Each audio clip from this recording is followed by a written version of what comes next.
In this video, we'll be going through converting from decimal point to IEEE754 single precision floating point using the SEF method. So the example we'll be working will be the number 639.6875.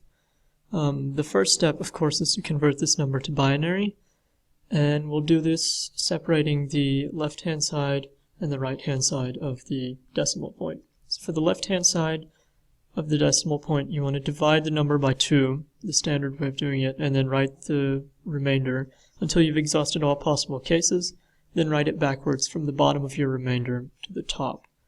For the right-hand side of the decimal point, you want to multiply the number by 2 and write the number to the right of the decimal point, that should be to the left of the decimal point, until you reach 1.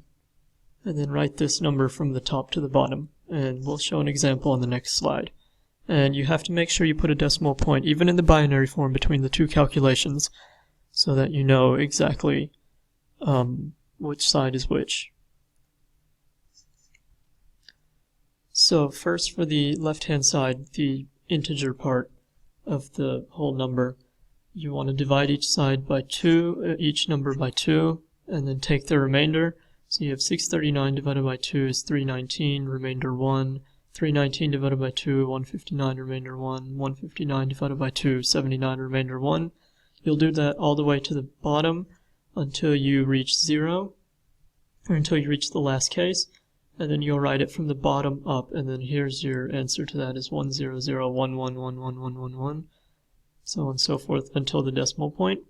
Then for the left of the decimal point, so for 0.6875, you multiply 0.6875 by 2, you get 1.375, you write the 1, you take 0.375, multiply it by 2, you write the 0, so you write what's to the left of the decimal point, and you do that until you get 1 as your final number here, and that's when you stop, and for this one you write from the top down. So here you have 1011, the last case would have been 0.5 times 2, which is 1.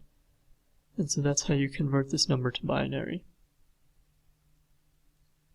So the first part would be the S, or the sign bit. Since this is a positive number, as shown here, you simply write 0 for the sign bit.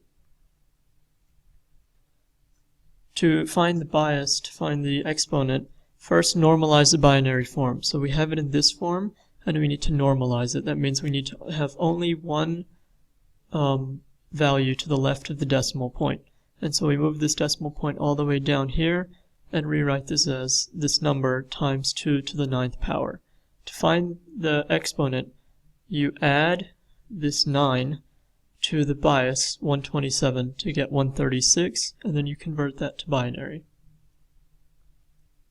To find the floating point, you simply take the numbers behind the decimal point in normalized form. So here you have your normalized form. From 0 all the way to this 1 is your floating point, or mantissa.